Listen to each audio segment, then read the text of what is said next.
அவங்களுக்கு சொல்லக்கூடிய பலனில் இதை நிச்சயமாக சொல்லுவேன், தண்ணீர் குடிங்கன்னு சொல்லுவேன். அதுவே நம்மளுடைய யூடியூப்பினுடைய நண்பர்களுக்கும் தெரிவிக்க வேண்டியதான். விருச்சிக ராசி நிச்சயமாக இருப்பாங்க, விருச்சிக லக்கணம் இருப்பாங்க. ராசியோட லக்கணம் தான் நம்ம எடுத்துக்கிறது. அது உடல்நிலை சரி பண்ணிக்கலாம். வேறு என்ன கேட்கணும்? பகுதி இருக்குல்ல, ஒன்றும் அவங்கள பற்றி பார்க்க வேண்டியது இன்னும் கொஞ்சம் இருக்குது. கிளைமேக்ஸ் தான் வச்சுங்களேன். இப்போ நாடு கிடையாது, போர் தான்னு முடிவாகி போச்சு. விதுரருடைய அறிவுரையோ கண்ணனுடைய அறிவுரையோ பீஷ்மரதோ யாருடைய அறிவுரையும் அங்கே கேட்காமல் போர் தாங்கிற முடிவை தீர்மானிச்சிட்டாங்க. தீர்மானித்ததுக்கு பிறகு இப்போ காந்தாரி சைலண்ட். சொல்ல வேண்டியெல்லாம் சொல்லிட்டாங்க. அதெல்லாம் மீறி சுச்சுவேஷன் சூழ்நிலை போருங்கிற முடிவுக்கு கொண்டாந்து விட்டுருச்சு. இப்போ தன் மகனை காப்பாற்றணுங்கிற எண்ணமும் அவங்களுக்கு வந்துடுச்சு. எல்லாம் போயிடுச்சு. ஆமாம், வேறு வழியில் நம்ம பையனை காப்பாற்றி ஆகணும்ல. ஆமாம், ஏன்னா பாண்டவருடைய வலிமையெல்லாம் உங்களுக்கு தெரியும். பாண்டவர்களை வெல்வது கடினம்னா கண் பார்வை இல்லையே தவிர இது நாள் வரைக்கும் அந்த பாண்டவர்களுடைய செயல்பாடுகள் அவங்கள அழிக்கிறதுக்கு எத்தனையோ முறை முயற்சி நடந்து எல்லாம் தோல்வியாகி கூட கிருஷ்ணன் வேறு கூட இருக்கார். அப்படிங்கிறனால இப்போ கிருஷ்ணன் சந்திப்பாங்க. எப்போன்னா போர் முடிஞ்சதுக்கப்புறம் தான். அந்த மாதிரி தான் ஒரு சந்திப்பு நடக்கும். ஏன்னா போருக்கு முன்னாடி கிருஷ்ணருடன் சந்திப்பு இல்லை பாஞ்சாலிக்கு, இந்த காந்தாரிக்கு. அப்போது போர் நடக்கிறது உறுதியானவொன்னே என்ன பண்ணுறாங்க, துரியோதனன் சொல்லி, துரியோதனா காலையில் நீ எழுந்து குளித்து ஆடை இல்லாமல் வா, நான் உன்னை கண் திறந்து பார்க்கணும், உன்னுடைய உடம்பு அப்படியே வஜ்ரமாக மாறிடும், அதனால் நீ ஆடை இல்லாமல் வான்னு சொல்லி காந்தாரி சொல்லுவாங்க. சொன்னோன்னா துரியோதனை காலையில் குளிச்சுட்டு வருவார், ஏத்தாப்பில் கண்ணை நிற்பார். என்ன துரியோதனா? ஆனால் இல்லை, இந்த மாதிரி அம்மா வர சொல்லியிருக்காங்க. அது சொன்னோன்னே என்ன தான் இருந்தாலும் அவங்க சொன்னாலும் நீ போகலாமா? அப்படி அவங்க உன்னை இன்னும் குழந்தையாகவே நினைக்கிறாங்க. நீ வளர்ந்து இவ்வளோ பெரிய ஆண்மகனாக நீ இருக்கிற, நீ போய் இந்த மாதிரி நிர்வாணமாக போகலாமா? தவறு இல்லையா? அது ஏதாவது ஒரு இலையாவது சுற்றிக்கிட்டு போப்பா அப்படின்னு அவர் சொல்லுவார். கண்ணன் சொன்னோன்னே துரியோதனை எதுவும் சரிதானே, அவங்க சின்ன பிள்ளையால பார்த்துருக்காங்க, அது கூட பார்க்கலையே. இப்போ இது என்ன இருந்தாலும் சொன்னதுக்கப்புறம், அதுக்கு முன்னாடி கூச்சமாக அவனுக்கு இல்லை, இப்படி சொன்னதுக்கு பிறகு யோசிக்கிற மாதிரி ஆகி போச்சு. சரின்னு சொல்லி இடையில ஒரு இலையை கட்டிக்கிட்டு அவர் போய் நிற்பார்.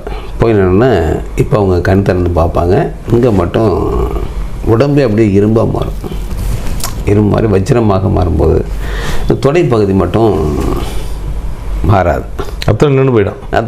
அப்போது சொல்லுவாங்க, என்ன மகனே நான் சொன்னேன், நீ இந்த மாதிரி வந்துட்டியப்பா. சொன்னோடனே இல்லைம்மா இந்த மாதிரி கண்ணன் சொன்னார் அப்படின்னு சொன்னோடனே காந்தாரிக்கு கடுமையான கோபம் வரும். இதெல்லாம் எப்படி இந்த கண்ணன் தெரியுது அப்படிங்கிற மாதிரி இருப்பாங்க. ஆனால் வேறு வழியில் தொடைப்பகுதியில் அடித்து தான் இறப்பு ஏற்படும் அப்படிங்கிறது விதியினுடைய விளையாட்டு வச்சனம். பெரும்பாலும் துரியோதனன் மாதிரியாக இந்த கடகலக்கணம் இல்லைங்களா, துரியோதனன் இந்த தொடைப்பகுதி தான் பெரும்பாலானவங்களுக்கு பலகீனமாக இருக்கும். கடக லக்கணத்தில் பிறந்தவங்களுக்கு காரணம்னா இடுப்புக்கு மேலே அவங்களுக்கு பலம் ஜாஸ்தி, இடுப்புக்கு கீழே கால் போல தான் இருக்கும். அதுக்காக தான் அங்கே நண்டு சின்னமாக கொடுத்துருக்கிறது. ஆள் பார்க்குறது 7-8 கால் கால் போலாக இருக்கும். அப்படி அப்போ வெயிட் லாஸாக இருந்தாங்கன்னா தான் அவங்களுக்கு இருக்கலைன்னா நிச்சயமாக கால் வலியை கொடுத்துரும். வெயிட் அதிகமாக போட்டாங்க அப்படின்னா அது மகாபாரத்துக்குள்ளேயும் இருக்கும். உங்களுக்கு தொடையில் அடித்து தான் துரியோதனன் இருப்பாங்க. சபதமும் அப்படி தானே போடப்படுது. தொடையில் உட்காருன்னு சொன்னதுனால நான் தொடையை அடிப்பேன், தொடையை அடித்து இது பண்ணுவேன் அப்படின்னு இந்த பீமனுடைய சபதம் பாருங்க. பீமனும் கடுமையான சபதம் தான். சபதம் அப்படி போடுவார். கையால் அள்ளி தண்ணி குடிக்க மாட்டேன். இது விசித்திரமான சபதம் இல்லை, கோபத்தில் பண்ணுறது. கதையால் அடித்து அந்த தண்ணி மேலே போய் ஆணு இப்படி குடிப்பேனே தவிர கையால் அள்ளி குடிக்க மாட்டேங்கிறது சபதம். எவ்வளோ வெறி ஏறும். அப்போ ஒவ்வொரு முறையும் தண்ணியை குடிக்கும்போது இந்த மாதிரி நிலைன்னா அப்போ என்ன ஆகும் உங்களுக்கு? அந்த மாதிரியாக இப்போ போரில் வந்து துரியோதனன் இறப்பார். துரியோதனன் இறப்புடன் போர் நிறைவு செய்து இப்போ வந்து காந்தாரி கிட்ட கண்ணன் வருவார். கண்ணன் வந்து காந்தாரி சாபம் விடுவாங்க. என்னுடைய மக்கள் எப்படி ஒருவர் இல்லாமல் அழிந்தார்களோ அதே மாதிரியாக உன் இனமே அழியும், நீ அழிவாயின்னு சொல்லி சாபம் கொடுத்துருவாங்க. காந்தாரியுடைய சாபம் பலிக்கும். அந்த மாதிரியாக இப்போ இந்த விருச்சிக லக்கணத்தை பொறுத்த வரைக்கும் இந்த மாதிரியாக ஒரு பெரும் இழப்புகளை சந்திக்கக்கூடியவங்களாக இருப்பாங்க. அதாவது உச்சபட்சமான வாழ்க்கையும் இருக்கும், ரொம்ப அடிமட்டமான வாழ்க்கையும் இருக்கும். அதிலேருந்து மீண்டு வரக்கூடியவங்களாக பெரும்பாலும் இருப்பாங்க. அதுதான் இந்த விருச்சிக லக்கணத்தினுடைய ஒரு பெரிய பவர்ஃபுல். நம்ம அதுக்கு உதாரணமாக 2 பேரை பார்த்துடலாம். அது வேண்டாம், அவங்கள வேண்டாம் சொல்ல வேண்டாம். அறிவுரைன்னா இதுதான் இவங்களுக்கு சொல்ல வேண்டியது. உங்களுடைய நீதி நியாயங்கள் தர்மங்கள் எல்லாம் சரிதான், ஆனால் எங்கே சொல்லணுமோ அதை அங்கே சொல்லிடுங்க. இல்லைன்னா நீங்கள் தான் சங்கடத்துக்குள்ளாங்க, நீங்கள் தான் பிரச்சனைக்குள்ளாங்க. அட்ஜஸ்ட்மெண்ட்டும் வேணும். அப்படி தான் இருப்பேன்னு. ஆமாம், ஒரே பிடிவாதமாக சூழ்நிலைக்கு ஒத்து வராத பழக்கங்களை கடைபிடிக்கக்கூடியவங்களாக இருப்பாங்க. இந்த சூழ்நிலைக்கு ஒத்து வராது. இப்போ குளிர் பிரதேசத்துக்கு போய் நான் சொட்டரே போட்டதில்லை, நான் போட மாட்டேன் அப்படின்னா அந்த குளிரில் நம்ம நடுங்க வேண்டியது கட்டாயம் ஏற்படும்.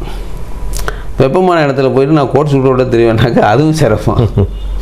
அப்போ சூழலுக்கு தகுந்த மாதிரியாக உங்களுடைய இயல்புகளையும் பழக்க வழக்கங்களையும் கொஞ்சம் நீங்கள் மாற்றிக்கிட்டிங்கன்னா அது சூழ்நிலையோடு நீங்கள் ஒத்துப்போங்க. இந்த ஒத்துப்போகாத இயல்புங்களால் நீங்கள் பல விதமான சங்கடங்களுக்கு நீங்கள் ஆளாகுவீங்க. அப்படிங்கிறது தான் ரொம்ப ரொம்ப முக்கியமானது. அறிவுரைங்கிறது தான் பொதுவாக வந்து இவங்களுக்கு அறிவுரைக்கெல்லாம் அப்பாற்பட்டவங்க. சரிம்பாங்களே தவிர அவங்க பாட்டில் அவங்க வேலையை தான் பார்த்துக்கிட்டு இருப்பாங்க. ஜோதிடத்துலேயும் அதுதான். ஏன்னா விடாமுயற்சியும் தன்னம்பிக்கையும் அதிகமாக உடையவங்க. முயற்சி செய்கிறாங்கன்னா 99 பேர் தோத்தாலும் கூட 100வது ஆளாக இவங்க போய் ஜெயிக்கணும்னு தான் போராடுவாங்க. அந்த மாதிரியாக இவங்களுக்கு அறிவுரைங்கிறது இதுதான் சொல்லணும். ஏன்னா அறிவுரைக்கெல்லாம் அப்பாற்பட்ட மனிதர்களாக இவங்க இருப்பாங்க. சூழலோடு ஒத்துப்போங்க.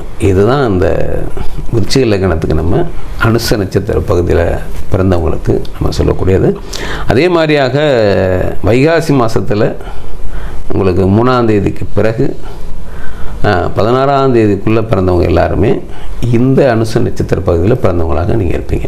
இதுதான் உங்களுடைய ராசியும் கூட. அது சின்ன கொஞ்சம் முன்ன பின்ன வரலாம். இருந்தாலும் பெரும்பாலும் ஒரு இந்த அனுச நட்சத்திர பகுதியில் நீங்கள் ராசியாக எடுத்துக்கிட்டு நீங்கள் இந்த டிவியில் சொல்லக்கூடியதோ இல்லை பேப்பரில் போடக்கூடியதோ நீங்கள் வைகாசி மாதத்தில் இந்த தேதிக்குள்ள பிறந்தவங்கன்னா விருச்சிக ராசியை பாருங்கள். அது உங்களுக்கு சரியாக மிகச்சரியாக பொருந்தக்கூடியதாக. 2வது சனி திசையில் தான் அவங்க பிறந்திருக்காங்க. நம்மளுடைய சயின்டிஃபிக்காக இருக்கிற முறையில் சனி திசையிலேருந்து அவங்களுடைய வாழ்வில் ஆரம்பிச்சிருக்கோம். ஏன்னா நெடுகிலும் போராட்டம் தான் அவங்களுக்கு. அதில் உயர்வு தாழ்வுகள். விருச்சிக லக்கணத்தை பொறுத்த வரைக்கும் 2ஆம் இடத்து குரு அவங்களுக்கு, 5ஆம் இடத்ததிபதி குரு, 7ஆம் இடத்ததி சுக்கிரன், 12ஆம் இடத்ததி சுக்கிரன். இப்போ 7, 12ங்கும் போது என்னென்னா உங்களுக்கு இல்வாழ்க்கை மகிழ்ச்சிக்குரியதாக இல்லை, ப்ளஸ் மைனஸ் உடன் கூடியது. 2ஆம் இடத்ததிபதி குரு, 5ஆம் இடத்ததி குரு, அவர் பாக்கியத்தெல்லாம் கொடுக்கக்கூடியவர், பெரும் மரியாதைகளையும் வரவுகளையும் கொடுக்கக்கூடியவர். அத்தனையும் பிள்ளைகளுக்காக செலவழிக்கிற மாதிரி ஆகிடும். இவங்களுடைய சம்பாத்தியம் பூரா யாருக்கு வேணால் பிள்ளைகளுக்காக போகிற மாதிரி இருக்கும். அதுக்கடுத்து உங்களுக்கு புதன் வந்து 11க்கும் 8க்குமான அதிபதி. இவங்களுடைய கல்வியில் வந்து வித்தியாசங்கள் நிறைய இருக்கும், பல போராட்டங்கள் இருக்கும், நினச்ச சாதிக்கிற மாதிரி இருக்கும். இப்படியெல்லாம் சூரியன் 10ஆம் இடத்த தந்தைக்காரன் 10ஆம் இடத்த அதிபதி.